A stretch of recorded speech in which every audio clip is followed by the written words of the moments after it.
उद्धव कहता है तुम बड़े निष्ठुर हो, तुम बड़े निर्मोही हो, बड़े छलिया हो, बड़े कपटी हो, तुमसे इतना प्रेम करती हैं गोपियां और तुम यहाँ आकर के बैठे हो, कभी मुड़ के नहीं गए। भगवान ने कहा आओ उद्धव बैठो मेरे निकट। ये जो तुम मुझसे कह रहे हो ना कपटी, निर्मोही, छलिया, यही सब तो वह ब्रजवासी कहते थे।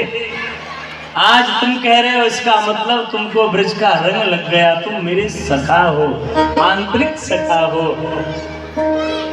शिवदास जी कहते हैं ऊधो सूधो है गयो सुन गोपिन के बोल, ज्ञान बजाई दुमदुमी प्रेम बजायो ढोल। प्रेम का ढोल बज गया। भगवान ने कहा उद्धव तुम क्या मानते हो, तो गोपियां मुझसे दूर हैं? ना, मुझसे दूर नहीं है, वह मेरे ही निकट है। देखो मैं तुम्हें दिखाता हूँ। आज जो दृश्य उद्धव ने ब्रज में देखा, राधा के संग कृष्ण खड़ा है, आज उद्धव देखता है कि कृष्ण के संग राधा खड़ी है गोपियों के मध्य में। प्रणाम करता है, ये है क्या? भगवान ने कहा यही मेरा प्रेम है। राम ही केवल प्रेम प्यारा, जान ले वो कोई जान हारा। भगवान यज्ञ ध्यान धारणा तपस्या समाधि से नहीं रीझते, भगवान यदि रीझते हैं तो भक्ति से रीझते हैं। तपोभिर न वेदस्य न ज्ञानी न अपि कर्मणाः, हरि ही साधते भक्त्या प्रमाणम तत्र गोपिका। इसका प्रमाण प्रत्यक्ष गोपियां हैं, भगवान प्रेम करने से रीझ गए। बोलो जैसे उद्धव प्रणाम करता है, नमः कृष्णाय शुद्धाय ब्रह्मणे परमात्मने योगेश्वराय योगाय त्वाम हम शरणं गताः। हे प्रभु मैं आपकी शरण हूँ, मैं आपको जान नहीं पाया। आज वह उद्धव प्रेमी भक्त हो गया।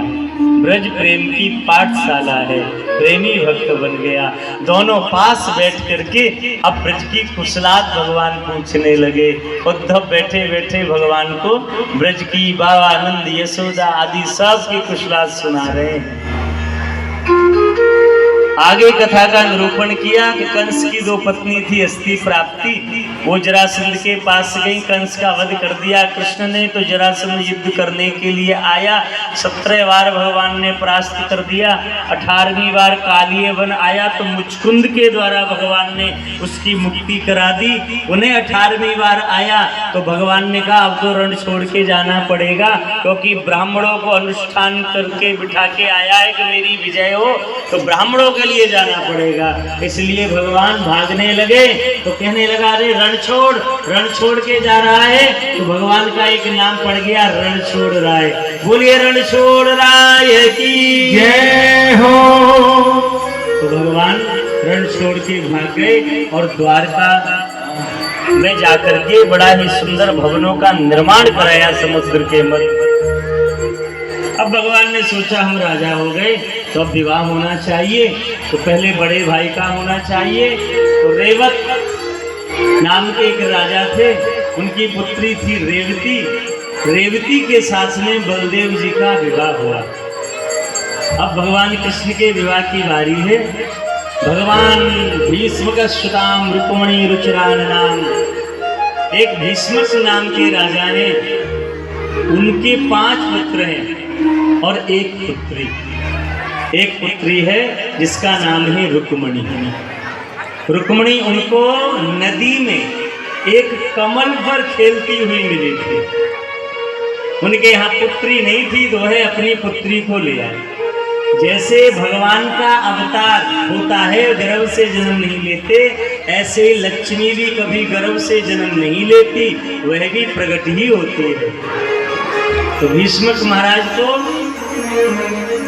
एक कमल के फूल पर लक्ष्मी जी का प्रादुर्भाव उन्हें मिला, उसी को लेके आए, वह उनकी पुत्री बन गई। उसी का नाम रुक्मणी पड़ा। उसी का भाई रुक्मणी भगवान से प्रेम करती है और रुक्मी ईर्षा करता है। देखो यही भक्ति सिखा रही है कि एक ईर्षा करता है, एक प्रेम करता है। मतलब भक्ति किसी भी परिस्थिति में नहीं छोड़नी चाहिए। यदि तुम्हारे संग में कोई नास्तिक मिल जाए तो तुम नास्तिक मत बनना, हो सके तो उसे आस्तिक बनाओ, नहीं बनता है तो तुम आस्तिक बने रहना। बोलो जय श्री कृष्ण। रुक्मी ईर्षा करता, रुक्मी चाहता है मैं अपनी बहन का विवाह शिशुपाल के साथ करा दूं। शिशुपाल कौन है? शिशुपालम करोति इति शिशुपाल, जो बड़ा हो गया मगर बुद्धि बालकों जैसी है वो शिशुपाल। शिशुओं का जो पालन करे वह है शिशुपाल। तो ऐसे शिशुपाल के साथ रुक्मिणी का विवाह होना उचित नहीं है, मगर वो चाहता है मैं विवाह करूं शिशुपाल के साथ। रुक्मिणी को पता चला तो रुक्मिणी ने पत्रिका लिखी। 7 श्लोकों से रुक्मिणी पत्रिका लिखती है। 7 श्लोकों से पत्रिका लिखने का मतलब है सप्तपदी, सप्त वचन। विवाह होता है तो कन्या 7 वचन देती है लिए जाते हैं। मुश्किल ही होगा कोई आजकल एक आध वचन निभा रही होगी। बोलो जय श्री कृष्ण। वहां तो खूब कहते हाँ जी हाँ जी हाँ जी शुरुआत में, तो बाद में ना जी ना जी ना जी, सब वचन भूल गए। तो यहाँ रुक्मिणी सप्त वचन 7 श्लोकों में 7 वचन भगवान के लिए दे रही है। श्रुत्यान गुणान भवन सुंदर श्रवणीयांते, वह कहती है श्रुत्यान गुणान सुंदर, मैंने आपके गुणों को सुना है और गुणों को सुनकर के ही आपके चरणों में प्रेम हो गया है। कहती है मैंने देखा नहीं है, रूपम दृशाम दृष्टाम अखिलार्थ लाभम, मैंने कभी भी आपके रूप को नहीं देखा मगर केवल सुना है। श्रुत्यानु, और सुनकर के प्रेम हो गया। इसका मतलब क्या है? इसका मतलब यह है रुक्मिणी बताना चाहती है तो भगवान को तो कब देखोगे ये तो कोई पता नहीं, मगर भगवान को सुनोगे, कथा यदि सुनोगे तो भगवान को समझ लोगे तो तुम्हारा प्रेम भगवान से हो जाएगा। प्रेम हो जाएगा तो एक दिन भगवान मिल जाएंगे। क्योंकि रुक्मिणी कह रही है मैंने सुना है देखा नहीं है, केवल सुनकर के प्रेम हो गया तो अब रुक्मिणी को दर्शन भी हो जाएंगे। बोलो जैसे।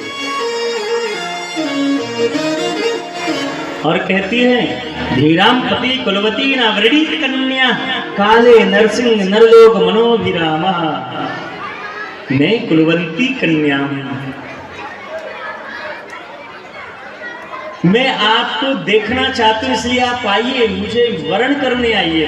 भगवान ने कहा मैं कैसे आऊं, तुम तो इतनी दूर हो और मैं यहाँ द्वारका में आऊं कैसे? वो कहती काले नरसिंह नरलोक, बोले जैसे आप नरसिंह बन गए थे प्रहलाद के लिए, आप तो वैकुंठ में थे मगर खम्बा फाड़ के प्रहलाद के लिए प्रकट हो गए थे नरसिंह बन के, ऐसे मैं चाहती हूँ आप मेरे लिए भी आ जाइए, मगर नरसिंह बनकर के नहीं आइएगा। बोलो जय श्री कृष्ण।